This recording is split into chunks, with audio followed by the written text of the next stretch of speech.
দুই যুৱতীৰ জীয়া কাহিনী। সপোন হাতত 90 টকালৈ সপোন আজি সাৰ্থক হ'ল। ঘৰৰ আৰ্থিক অৱস্থালৈ 6 বছৰ পূৰ্বে 90 টকালৈ অলপ ময়দা আৰু ৰিফাইন তেল লৈ ঘৰতে আৰম্ভ কৰিছিল নিমকি বনাবলৈ। গীতাঞ্জলি শইকীয়া আৰু ভাই বোৱাৰী মুন শিৱানী শইকীয়াই 6 বছৰতেই নিজ গৃহতেই নিমকি বনাই সমগ্ৰ ডিব্ৰুগড় চহৰত নিমকিৰ চাহিদা পূৰণ কৰি আহিছিল। কিন্তু এতিয়া গীতাঞ্জলি আৰু শিৱানী শইকীয়াৰ নিমকি সমগ্ৰ অসমৰ বজাৰৰ লগতে উপলব্ধ হ'ব। চিনাকি নিমকিৰ পেকেট এতিয়াৰ পৰা অসমৰ বজাৰত উপলব্ধ হোৱাৰ সমান্তৰালকৈ বহিৰাজ্যৰ বজাৰতো উপলব্ধ হ'ব, যাক লৈ এতিয়া আনন্দিত গীতাঞ্জলি আৰু শিৱানী। লগতে 6 গৰাকীকৈ মহিলাই এতিয়া নিজৰ ফেক্টৰীতে কৰ্মসংস্থাপন দিবলৈ সক্ষম হৈছে। ইয়াৰ উপৰিও সঁচাকৈ নাৰী সবলীকৰণ কেৱল মুখেৰেই নহয়, হাতে কামেও কৰি দেখুৱাইছে ডিব্ৰুগড় মিলন নগৰৰ এই দুই উদ্যমী যুৱতীয়ে।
পোনপ্ৰথমে আপোনালোকলৈ সকলোলৈ ধন্যবাদ যাচিছোঁ মোৰ ফালৰ পৰা।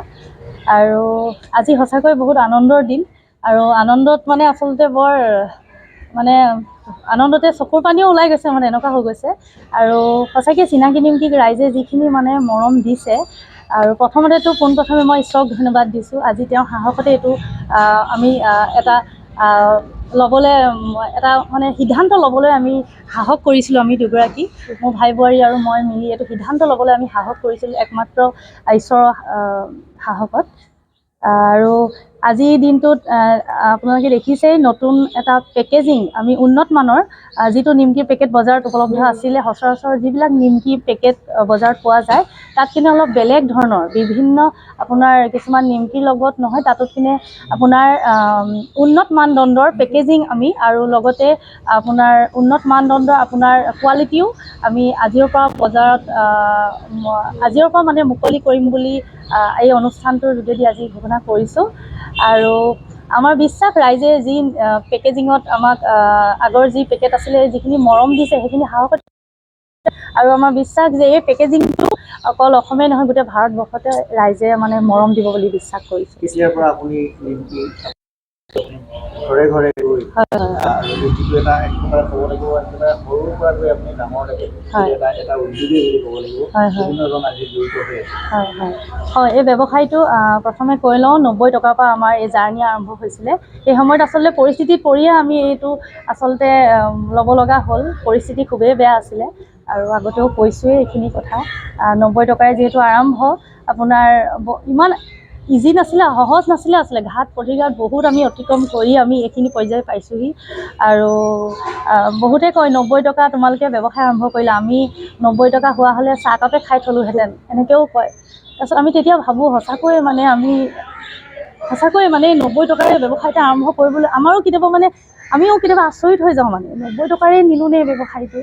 আৰু আৰম্ভ কৰিছিলোঁ, হয়। তাৰপিছত আমাক বিভিন্ন বেংকেও আমাক সহায় কৰিলে আমাক আগলৈ আগবাঢ়িবলৈ, আৰু সেই তেনেকৈ আমি আগবাঢ়ি আজি এইখিনি পৰ্যায় পাইছোঁহি। আৰু মাৰ্কেটিঙৰ ক্ষেত্ৰতো আমি বহুতখিনি মানে ঘাট প্ৰতিঘাট অতিক্ৰম কৰিছোঁ। আৰু যিহেতু আমি মাৰ্কেটিং নিজেই কৰিলোঁ, আৰু বহুতেই আপোনাৰ প্ৰডাক্ট বনায় কিন্তু মাৰ্কেটখন নাপায় আচলতে।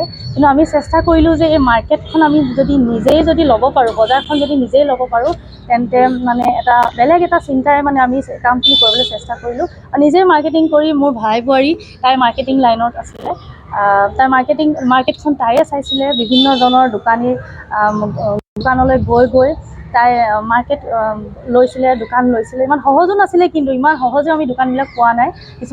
কিছুমান দোকানে নলয়ো, কিন্তু আজি সেই দোকানীসকলকো মই ধন্যবাদ জনাইছোঁ। আমাৰ দুয়োগৰাকী ফালৰ পৰা তেওঁলোকে আজি এই বজাৰখন নিদিয়া হ'লে আমাক ৰাইজেও নাজানিলে হয়। আৰু সঁচাকৈ আমি খুবেই সুখী। আমাৰ লগত বহুতো শুভাকাংক্ষী আছে, আমাৰ চিনাকি ফুড প্ৰডাক্টৰ গোটেই ফেমিলি, আমাৰ সকলো শুভাকাংক্ষীৰ যিখিনি মানে আমাৰ প্ৰতি যিখিনি তেওঁলোকৰ সহায়, সেই সহায়খিনি আমি এইখিনিত আগবাঢ়ি যাবলৈ সক্ষম হৈছোঁ। আপুনি যিটো 90 টকা আচলতে অকল্পনীয় অবিশ্বাস্য বুলি ক'ব লাগিব, আপুনি সেই 90 টকাৰে কেনেধৰণে ব্যৱসায় কৰিছে? হয়, 90 টকাৰে আৰম্ভ কৰা মূল কথাটো হ'ল তেতিয়া আচলতে ইমান কোৱালিটি মেইনটেইন কৰা নাছিলোঁ। যিহেতু 90 টকা সেই সময়ত, আজি 6 বছৰ আগৰ কথা, অলপমান ৰিফাইনাৰ, অলপমান ময়দা আনি খুব বেছি 10টামান পেকেটহে আমি 10 টকীয়া উলিয়াইছিলোঁ মাৰ্কেটত। আৰু প্ৰথম দোকানখনত মিলন নগৰ এখন দোকান আমাৰ, তাতে দি পেলাই আমাৰ আকৌ ছেকেণ্ড দিনাখন অৰ্ডাৰ আহিছিলে 20টা পেকেট। আৰু সেই তেনেকৈ আমি জুই খৰিত ভাজিছিলোঁ নিমকি, জুই খৰিত বনাই আমি মমত পেকেজিং কৰিছিলোঁ। আৰু এতিয়াতো আপোনাৰ এতিয়া কেনেধৰণে আৰু কেনেধৰণে? হয়, এতিয়া আমাৰ মেচিনেৰী আছে পেকেজিং। এতিয়া আমি যিটো মমেৰে কৰিছিলোঁ, মম জ্বলাই আগতে পেকেজিং কৰিছিলোঁ, এতিয়া আপোনাৰ পেকেজিং মেচিনত হয়। আৰু আমি এতিয়াতো নাইট্ৰজেনো আহিছে, নাইট্ৰজেন থাকিব, প্ৰতিটো পেকেটতে নাইট্ৰজেন থাকিব। আৰু এইটো আমি চেষ্টা কৰিলোঁ যে নিমকিটো আৰু চেল্ফ লাইফটো কেনেকৈ বঢ়াব পাৰোঁ, মানে যিহেতু আমাৰ যিটো নৰ্মেল পেকেটত এমাহৰ ভিতৰতে বস্তুটো মানে ডেম হৈ যায়, আমি চেষ্টা কৰিলোঁ যে অলপ দূৰলৈ যদি পঠিয়াব লগা হয়, ডিষ্ট্ৰিবিউটৰ আমাক কণ্টেক্ট কৰে, কিন্তু আমিহে দিব নোৱাৰোঁ, কাৰণ আমি চেল্ফ লাইফটো তাৰ বঢ়াব পৰা নাছিলোঁ। কিন্তু এতিয়া আমি চেষ্টা কৰিছোঁ যে নাইট্ৰজেন, যিহেতু আমি নাইট্ৰজেন এতিয়া দিছোঁ, এতিয়া তাৰ চেল্ফ লাইফটো তাৰ 6 মাহ বাঢ়ি গৈছে। আৰু সেইটো কাৰণে আমি এতিয়া বহুত দূৰ জেগালৈ আমি নিমকি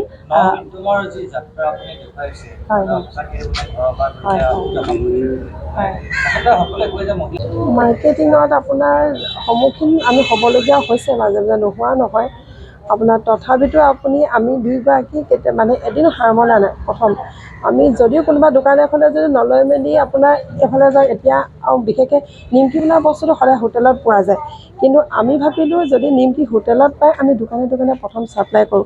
আমি চেষ্টা কৰোঁ যদি সেই হোটেললৈ গৈ মেলি নিমকি কিনাকৈ যদি প্ৰতিখন দোকানে যদি নিমকি পোৱা যায়, তেন্তে আমাৰ কাৰণে ভাল হ'ব।